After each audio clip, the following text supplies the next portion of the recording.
Hello students, welcome to our maths classes. Chapter number जो next हम start करने जा रहे हैं that is chapter number 2 polynomial.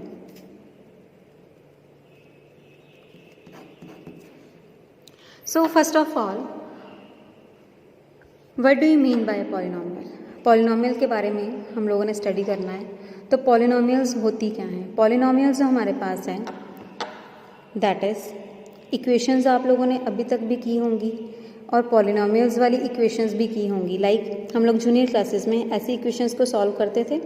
If we have to find the value of x is equal to 0, so 3x is equal to -7 and x equal to -7/3। This is your answer. ये तो हम लोग junior classes में भी करते रहे हैं, ठीक है।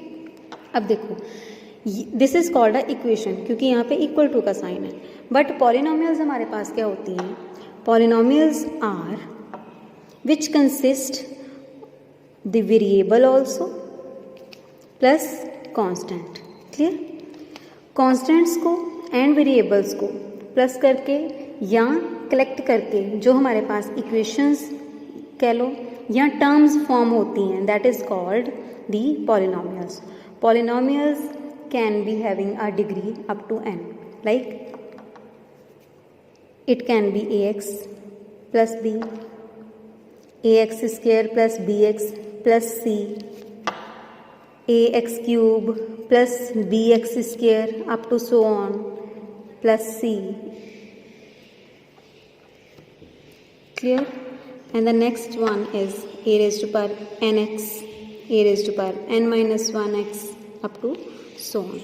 So these all are the kinds of the polynomials, ठीक है। अब देखो, सबसे पहले हमने ये टर्म लिखी है। अब यहाँ पे आप लोग एक चीज़ नोट करिए, जो मैंने ये टर्म लिखी है और जो बाकी टर्म्स लिखी हैं, what is the difference? The difference of a degree, और you may say the power of the X. So what is the power of X here? The power of X here is 1 only. So what is the highest power in this term is? Highest power is 2. What is the highest power in this polynomial?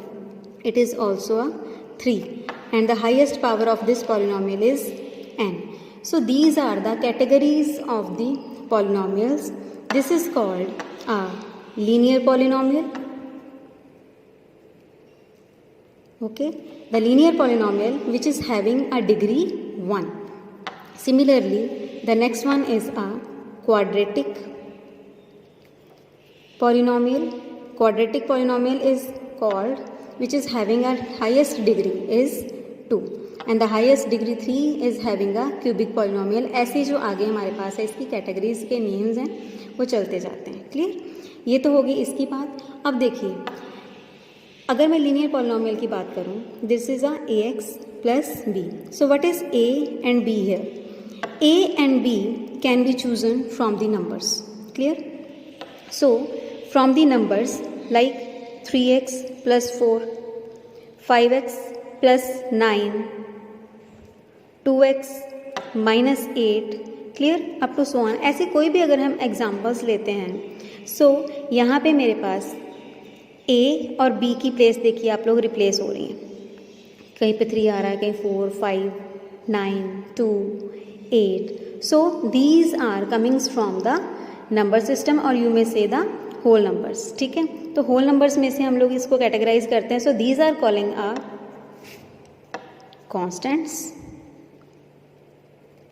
Clear, and which makes the whole equation that is a x. So x is called a variable, ठीक है। तो x हमारे पास क्या रहेगा? Variable, and the others are the constant. ज़रूरी नहीं कि हमेशा हम x वेरिएबल ही यूज़ करेंगे. We can use any alphabet like x, y, z, w, m, n, anyone. Clear? कुछ भी हम लोग इसको क्रिएट कर सकते हैं. अब देखिए, फर्स्ट ऑफ ऑल है जो आपकी एक्सरसाइज है वो सारी की सारी इसके रिलेटेड ही है. क्लियर? तो वेरिएबल्स कौन से होंगे, कॉन्स्टेंट्स कौन से होंगे, और एक वो वर्ड यूज़ करते हैं कोफिशिएंट्स. लाइक अगर मेरे पास इक्वेशन है ax square plus 4, so can I write the coefficient of x square? Coefficient of x square means whatever the x square having with it. So A है हमारे पास एक्स स्क्वायर के साथ, so A is a coefficient, A is a coefficient. Clear? तो ये सारी चीज़ें हैं जो आप लोगों ने प्रॉपर टर्मिनोलॉजीज के साथ आप लोगों definitions first of all you have to write in the starting of the chapter. Then हम जो एक्सरसाइज है इससे रिलेटेड क्वेश्चन जो है वो कल स्टार्ट करेंगे। ओके बच्चे, हैव अ नाइस डे।